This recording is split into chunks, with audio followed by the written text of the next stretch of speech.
आइए बच्चों, आज हम उत्तरी मैदान के बारे में जानेंगे। पिछली बार हमने हिमालय पर्वत के बारे में जाना था, भारत के भौतिक रूपों के संदर्भ में। तो आज हम उत्तरी मैदान के बारे में जानेंगे। उत्तरी मैदान 3 नदियों से मिलके बना है। एक तो सिंधु, गंगा एवं ब्रह्मपुत्र, ये 3 नदी प्रणालियों से ये बना है तथा इनकी जो सहायक नदियां उनसे बना है। ये मैदान जलोढ़ मृदा से बना है, अर्थात जो भी नदी अपने साथ में तलछट लाती है उसको जलोढ़ कहते हैं। लाखों वर्षों में हिमालय के गिरिपाद में स्थित बहुत बड़े बेसिन बेसिन से अभिप्राय है। जो भी छोटी नदियाँ होती है और बड़ी नदियाँ और नदियों का जो क्षेत्र होता है उसको बेसिन या द्रोणी कहते हैं। जलोढ़ों का निक्षेप हुआ है जिससे इस उपजाऊ मैदान का निर्माण हुआ है। इसका विस्तार 7 लाख वर्ग किलोमीटर क्षेत्र में है। यह मैदान लगभग 2400 किलोमीटर लंबा एवं 240 से 320 किलोमीटर चौड़ा है। ये मैदान है। अभी हम देखते हैं, ये मैदान यहाँ से शुरू होता है, यहाँ से। तो पूर्व का जो मैदान, पश्चिम का जो मैदान है वो पाकिस्तान के अंदर है, पंजाब, 5 नदियों का क्षेत्र। और इधर का जो मैदान है गंगा का क्षेत्र है और ये ब्रह्मपुत्र का क्षेत्र है। ये पूरा उत्तरी मैदान जो 2400 किलोमीटर लंबा है और यहाँ से चौड़ाई यदि देखी जाए तो 240 से 310 किलोमीटर लंबा ये क्षेत्र है। गंगा का अगर हम क्षेत्र देखें तो यहाँ से घग्गर नदी जो है वहां से लगाकर तीस्ता नदी के बीच का जो क्षेत्र है वो गंगा का मैदान कहलाता है। और ब्रह्मपुत्र का मैदान जो है वह असम में स्थित है।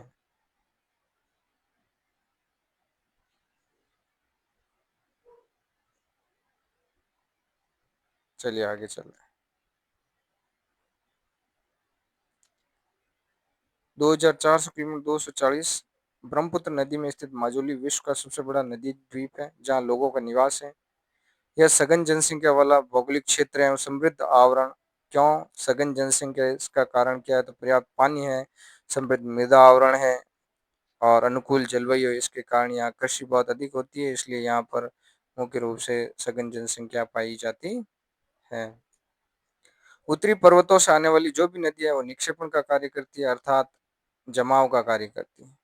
नदी निचले भागों में ढाल कम होने पर जो भी अपने तलछट लाती है वो तलछट जो है वहीं छोड़ जाती है और अपने मार्ग के अंदर वो तलछट बिछा देती है, जिसके परिणाम स्वरूप नदीय द्वीपों का निर्माण होता है। यानी नदियाँ जो है वह अपने ही मार्ग पर जो है वह तलछट बिछा देती है और अपने ही तलछट को घेर देती है चारों ओर से। इससे नदीय द्वीपों का निर्माण होता है। नदीय द्वीपों में जो है माजुली विश्व का सबसे बड़ा नदी द्वीप है जो ब्रह्मपुत्र नदी के अंदर आया है, जहाँ लोग निवास करते हैं। आगे चलें। नदियां अपने निचले भाग में गाद एकत्र हो जाने के कारण बहुत सी धाराओं में बढ़ जाती हैं। इन धाराओं को वितरिकाएं कहा था। यानी जो नदियां हैं वो बहुत सी धाराओं में बढ़ जाती है अपने ही गाद के कारण। दोआब, दोआब का अर्थ है दो नदियों के बीच का भाग।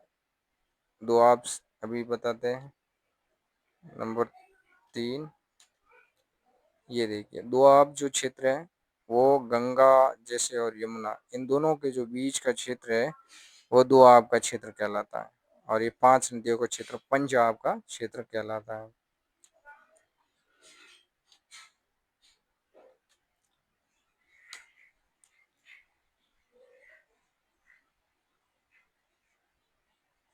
उत्तरी मैदान को जो है मोटे तौर पर 3 उपवर्गों में विभाजित किया गया है। उत्तरी मैदान के पश्चिमी भाग को पंजाब का मैदान, सिंधु तथा इसकी सहायक नदियों के द्वारा बनाए गए इस मैदान का बहुत बड़ा भाग पाकिस्तान में स्थित है। सिंधु तथा इसकी सहायक नदियां झेलम, चेनाब, रावी, व्यास, सतलुज ये इसकी सहायक नदियां हैं।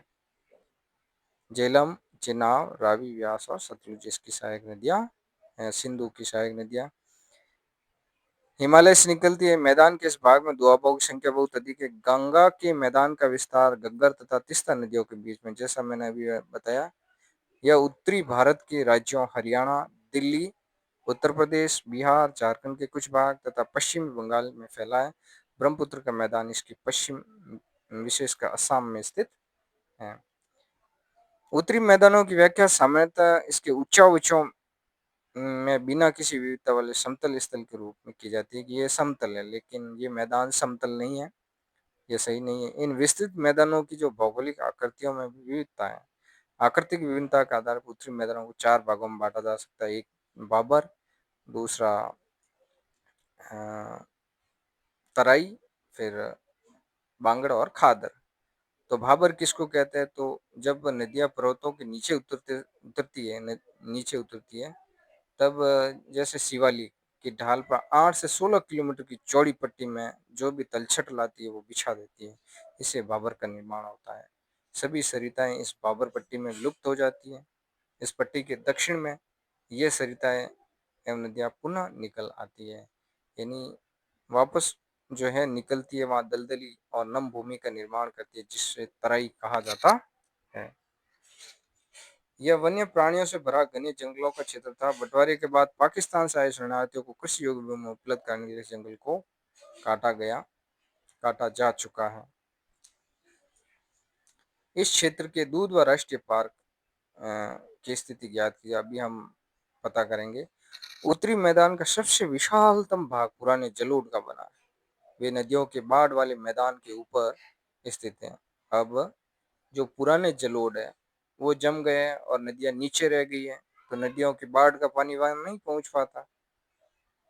नदियां नीचे रह गई और जलोढ़ ऊपर जमे हुए रह गए और नदियों ने खड्डे कर दिए, तो नदियां वहां तक पहुंच नहीं पाती। इसलिए इन ऐसी वेदिकाएं बन जाती है जिन्हें बांगड़ के नाम से जाना जाता है। इस क्षेत्र की मृदा में जो क्षेत्र होता है, जो पुराने जलोढ़ों का क्षेत्र या बाबर का क्षेत्र, बांगर का क्षेत्र होता है, उन चुनेदार निक्षेप पाए जाते हैं जिन्हें स्थानीय भाषा में कंकड़ कहा जाता है। बाढ़ वाले मैदानों को नए युवा निक्षेपों को खादर कहा जाता है, और जो नीचे के क्षेत्र में बाढ़ वाले मैदानों में जो निक्षेप नई नदियां बनाती है उन्हें खादर कहा जाता है। खादर बहुत उपजाऊ मैदान होते हैं। इनका लगभग प्रत्येक वर्ष पुनर्निर्माण होता है, इसलिए उपजाऊ होते हैं तथा गहन खेती के लिए आदर्श होते हैं। चलिए अब हम दूधवा राष्ट्रीय पार्क के बारे में कुछ जान लेते हैं।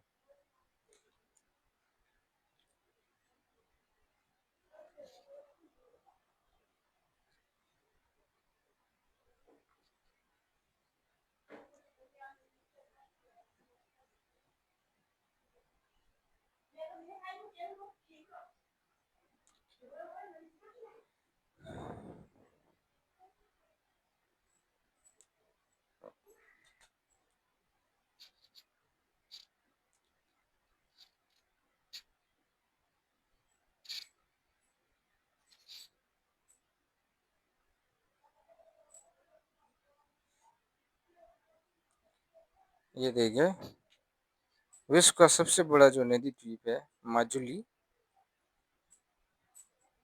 वो ब्रह्मपुत्र नदी में स्थित है और संसार का सबसे बड़ा नदी द्वीप है। जब ब्रह्मपुत्र नदी ने अपने ही रास्ते के अंदर इसको बिछा दिया और फिर ये पास से होकर गुजर गई, इससे ये द्वीप बन गया।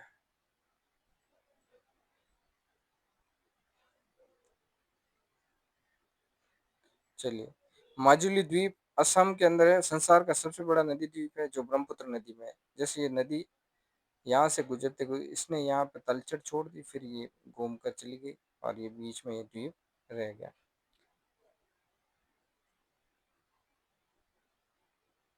फिर नदी द्रोणी बेसिन,